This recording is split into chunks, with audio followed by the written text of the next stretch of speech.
পছন্দ করে গো, ওই মানুষটাকে আল্লাহ বেশিরভাগ দিনের কাজ করার সুযোগ করে দেয়। ওই মানুষটাকে আল্লাহ তাহাজ্জুদে দাঁড় করায়া দেয়, 5 ওয়াক্ত মসজিদে যাওয়ার সুযোগ করে দেয়, নেকির কাজে জড়িত রাখে। বুঝতে হবে আপনার মালিক আপনারে ভালোবাসে। এই সময় শুকরিয়া আদায় করবেন। মসজিদে যদি 5 ওয়াক্ত নামাজ পড়তে পারেন, নিজে নিজে শুকরিয়া আদায় করবেন যে আমার মালিক আমারে কত ভালোবাসে, এই জন্যই তো আমারে মসজিদে আনছে। আমার সাথে লোকটারে দোকানপাটে বাজারে বসায় রাখছে, আর আমারে মসজিদে রাখছে। খুশি না বেজা?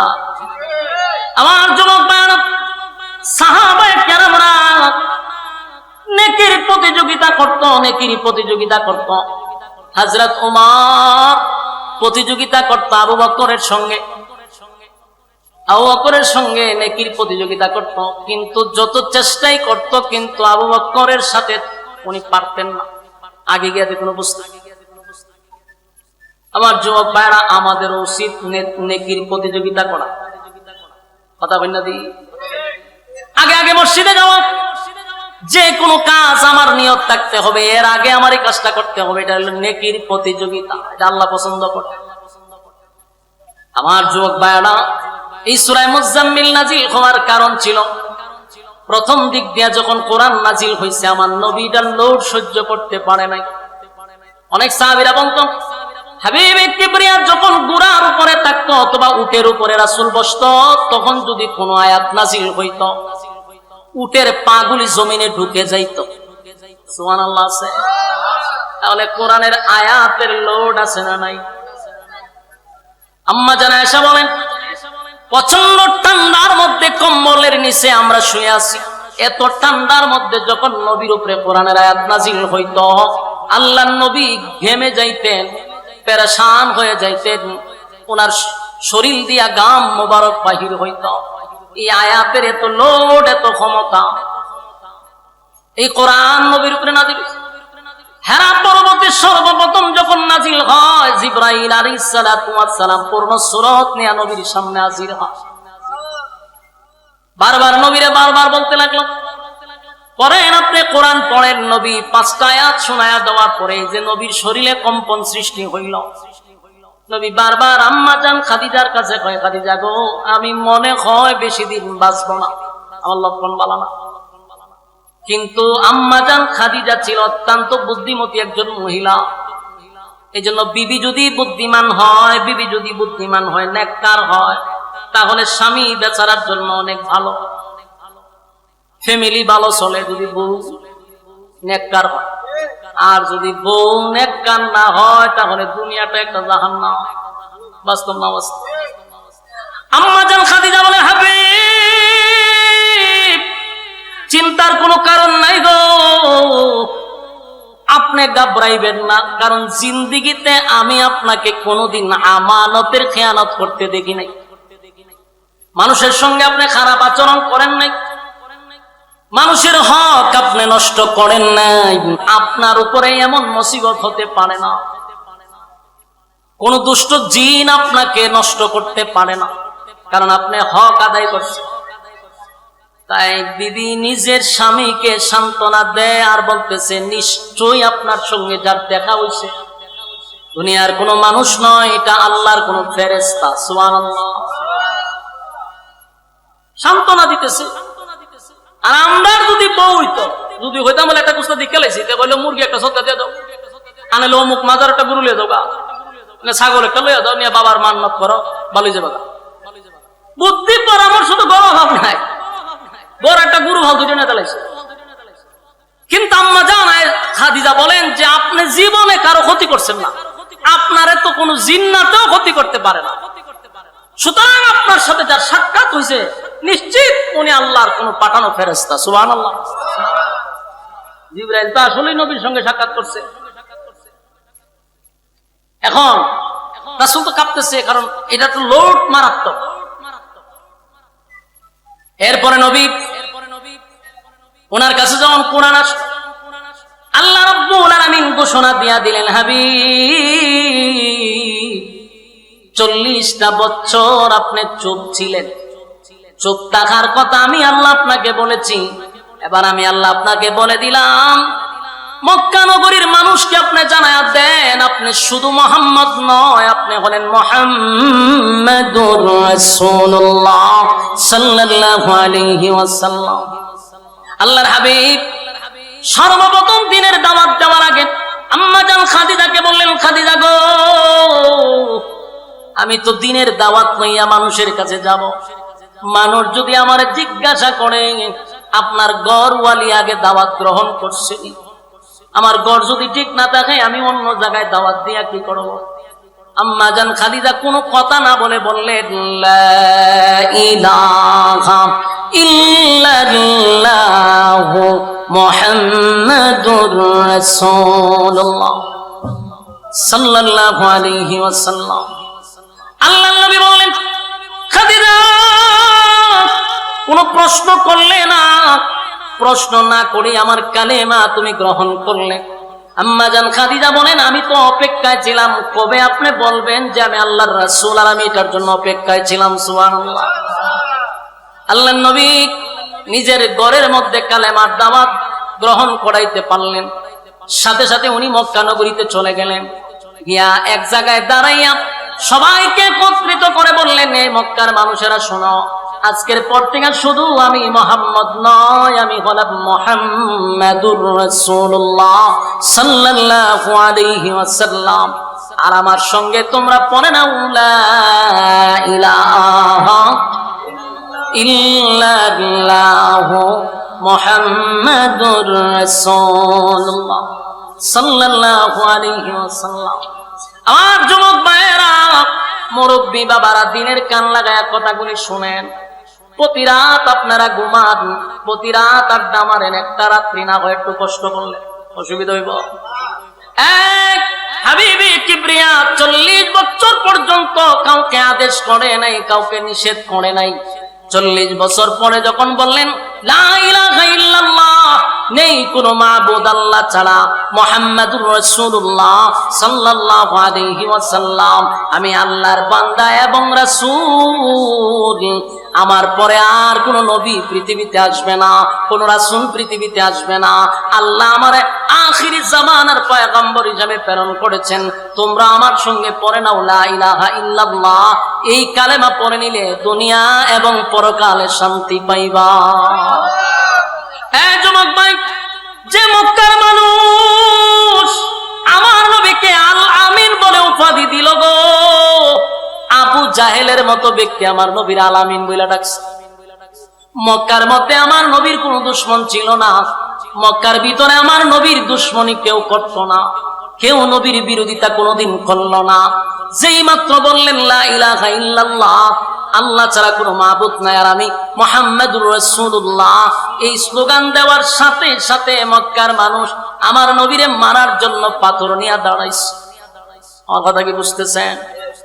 তার কারণ হলো এতদিন নবী আদেশ করে নাই, নিষেধও করে নাই, নবীর কোনো শত্রু ছিল না।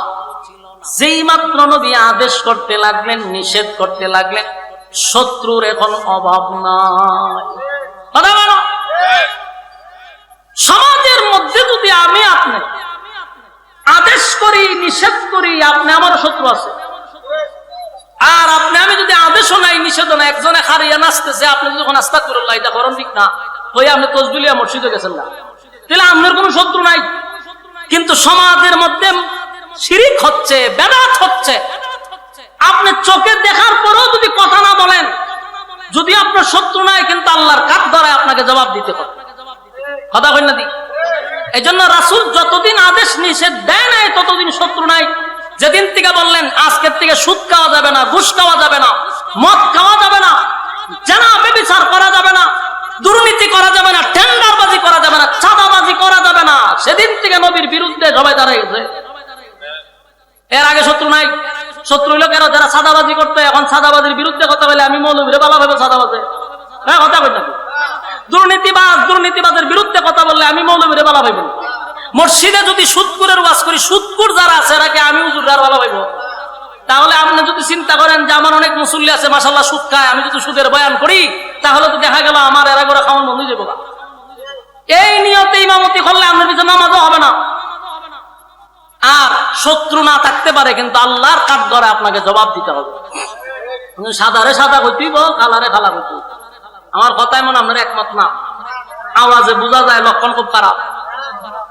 আল্লাহ রাসূল 40 বছর চললেন, সবাই কইছে মক্কা নগরী কেন, গোটা পৃথিবীতে এমন সন্তান আর নাই, এমন ভালো মানুষ কেউ নাই। কিন্তু কালেমার দাওয়াত দেওয়ার পরই কয় মুহাম্মদকে মারার জন্য ভাতুল্লিয়া দাঁড়িয়ে গেছে। আহন চাচা ভাতুল্লিয়া দাঁড়াইছে কেন? ওই যে নিষেধ দিছে। আবু জাহেল আলামিন বলে শিক্ষার দিতে না, আবু জাহেল কয় যে মুহাম্মদকে দুনিয়ার থেকে সরাইতে হবে না। কিন্তু সবাই জানতো উনি সত্য নবী। ওই যে রাসূল দাবি করার পরে এরা যখন জিজ্ঞাসা করছে কেমনে নবী হইছে, রাসূল কয় আমার 40 বছর অ্যানালাইজ করো। অ্যানালাইজ করে দেখে যে উনি নবী হওয়ার যোগ্য। সুবহানাল্লাহ। কারণ আল্লাহর হাবিবের জন্মটা তো এদের মধ্যে হইছে, কথা কয় না? আবু জাহেল জানতো উনি সত্য নবী, আবুল আহাবও জানতো। যে আবুল আহাব পাথর লইয়া নবীরে দাঁড়াইছে, সেও জানতো যে উনি সত্য নবী, কারণ জন্মটা এরা নিজে চোখে দেখছে। আবুল আহাব নিজের বান্দি আজাদ করেছে নবীর আগমনের খুশিতে। হে আবুল আহাব পাথর লইয়া খারাপ, কারণ হক কথা বলার কারণে। হক কথাটা কিন্তু তিতা, এটা কিন্তু মিষ্টি না, এটা অনেক তিতা। এটা ভালো লাগতেও পারে, নাও লাগতে পারে, কিন্তু আপনাকে হক কথা বলতেই হবে, এটা যত খারাপ লাগে। আমার যুবক ভাইরা, আল্লাহর হাবিব দুনিয়াতে আসার কারণে সবাই যখন খুশি ছিল, আবুল আহাবও খুশি ছিল, আবু জাহিলও খুশি ছিল।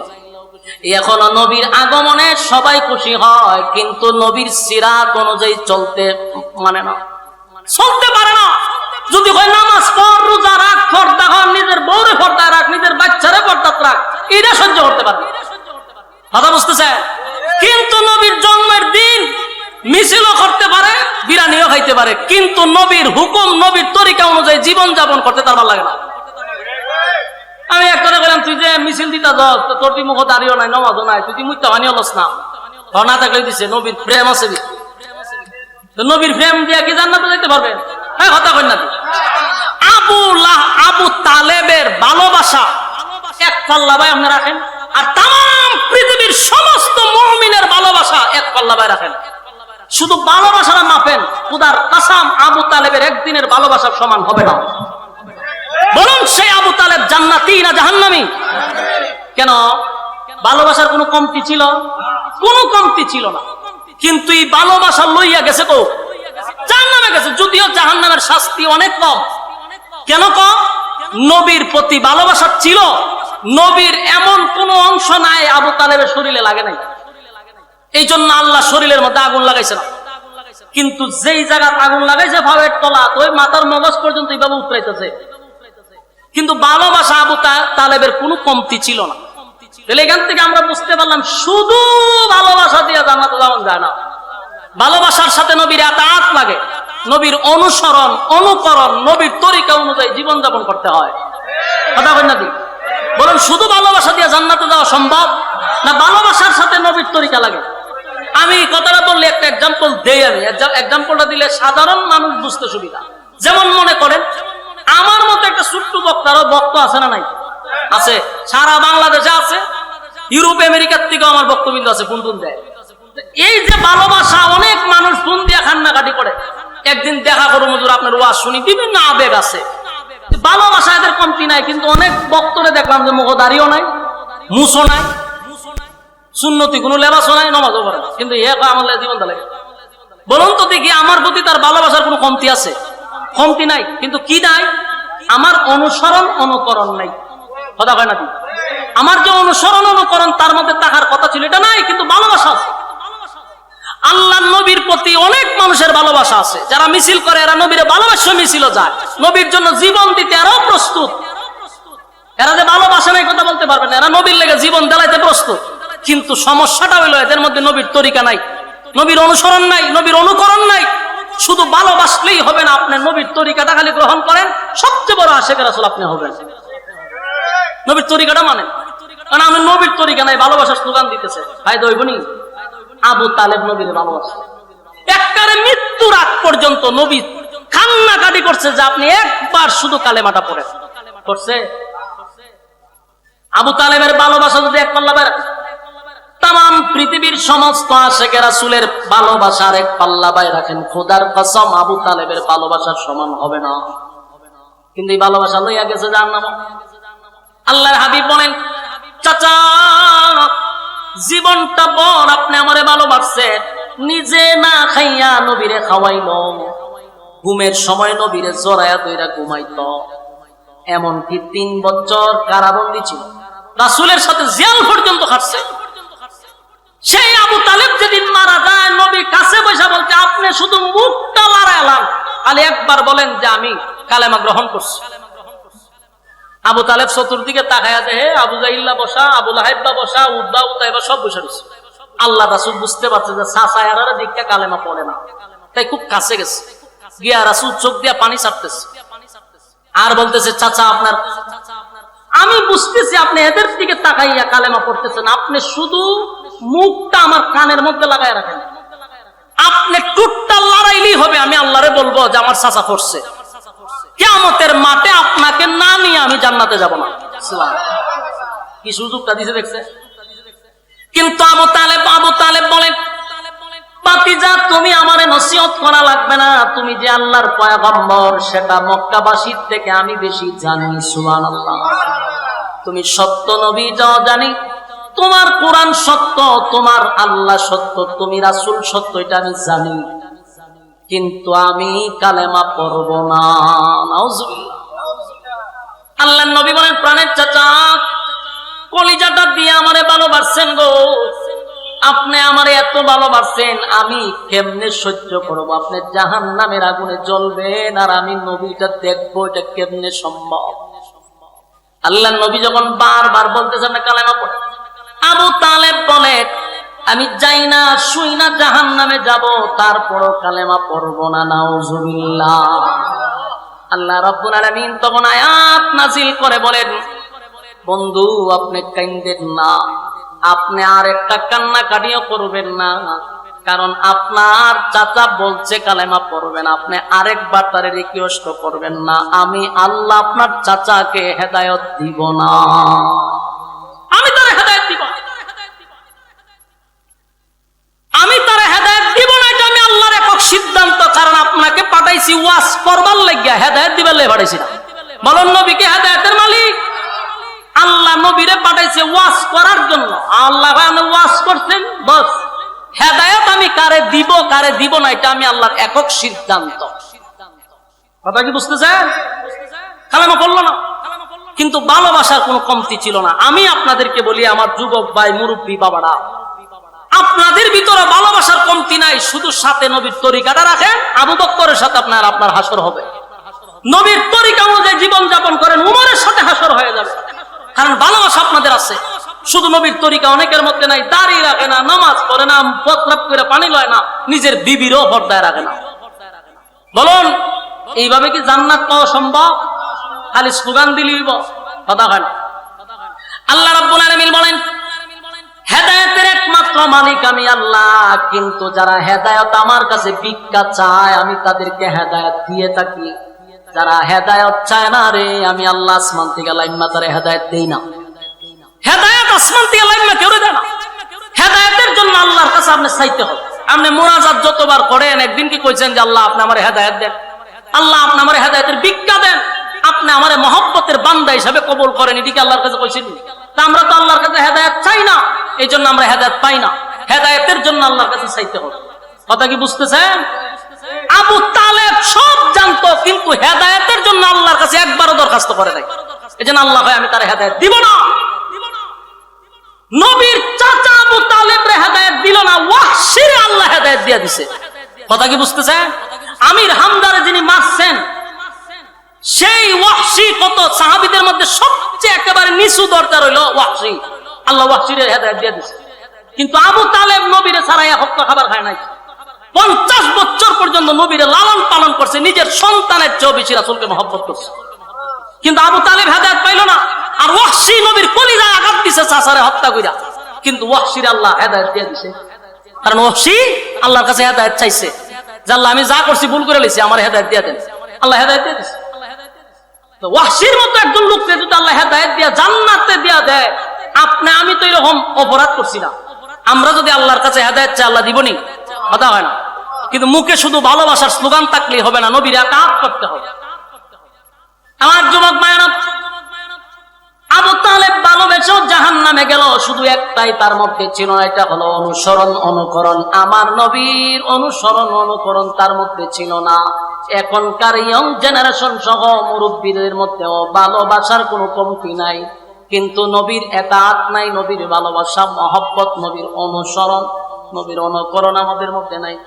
এই জিনিসটা যদি আমাদের মধ্যে থাকে, কসম খোদা, আল্লাহ বলেন আমি আমার বান্দারে হেদায়েত দিয়া দিব। যুবক মায়েরা, মালিক জান্নাত বানাইছে মুমিনদেরকে জাহান্নামে যাওয়ার জন্য না, জান্নাত দেওয়ার জন্য আল্লাহ জান্নাত বানাইছে। কিন্তু জান্নাত আল্লাহর কাছ থেকে ছায়া আনতে হবে, আল্লাহর কাছ থেকে চাইতে হবে। আর চাইতে হবে বেশিরভাগ কিয়ামুল লাইল বলতে তাহাজ্জুদের সময়।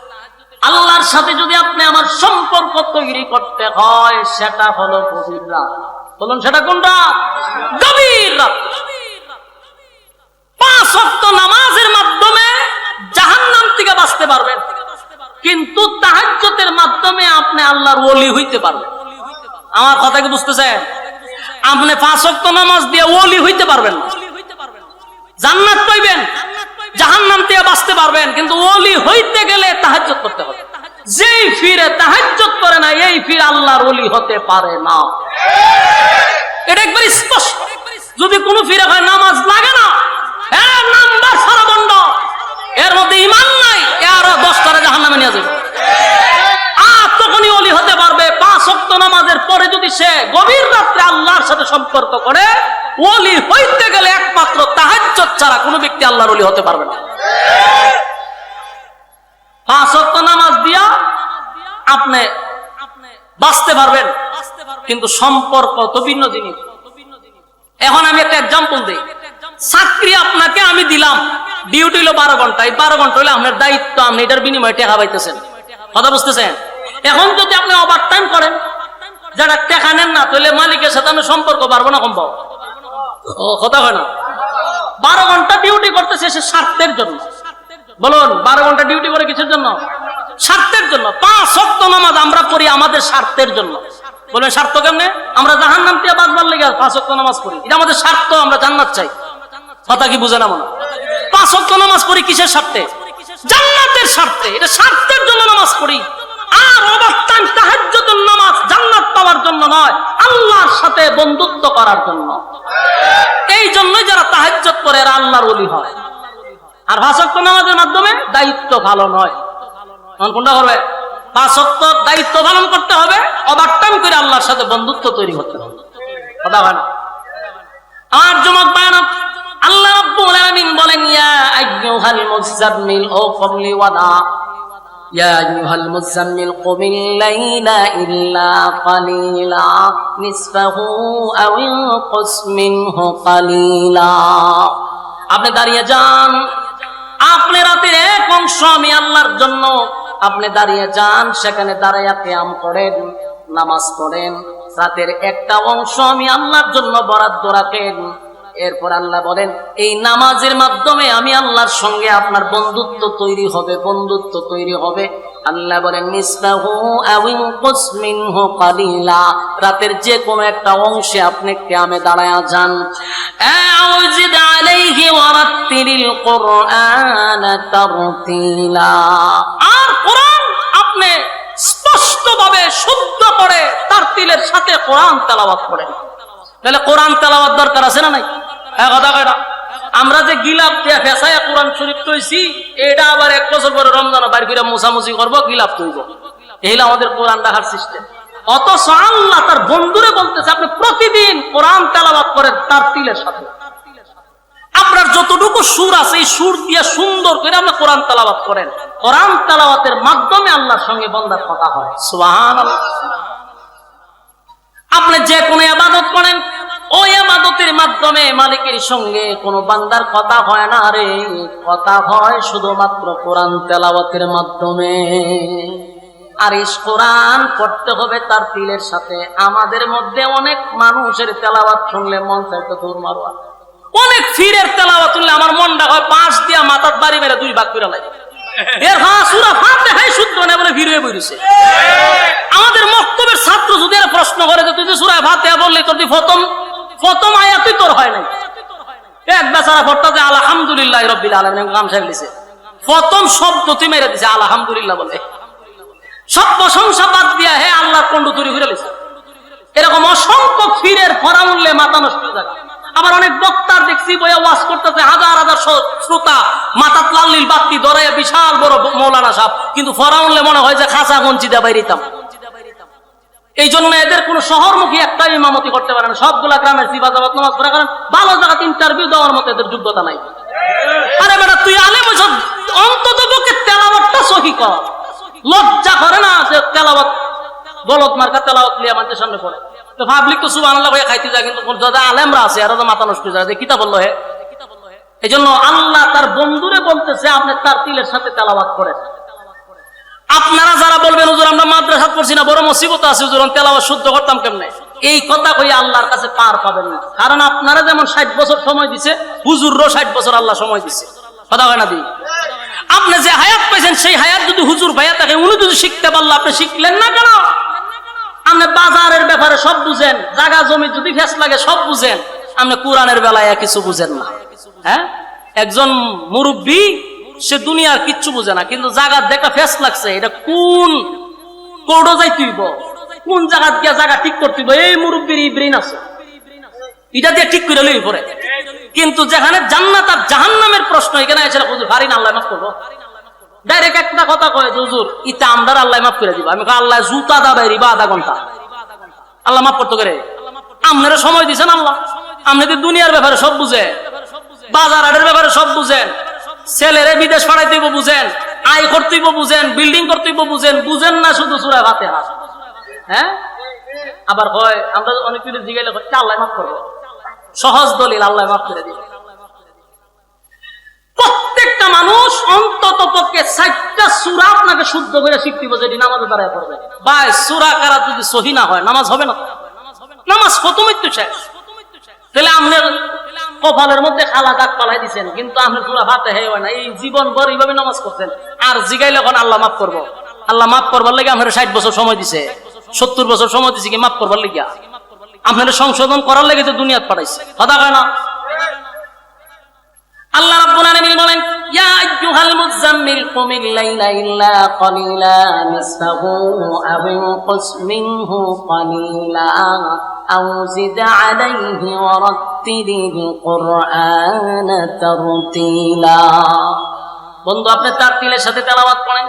আমার যুবক ভাইরা, তাহাজ্জুদের নামাজের কথা বন্ধুরে বন্ধু শিখায়া দিল। আপনি তাহাজ্জুদের নামাজে দাঁড়ায়া যাবেন, রাতের একটা অংশ নবী গো, একটা অংশ আপনি রাতের মধ্যে আমার জন্য কাটায়া দিবেন, আর তার তিলের সাথে কোরআন তেলাওয়াত করবেন।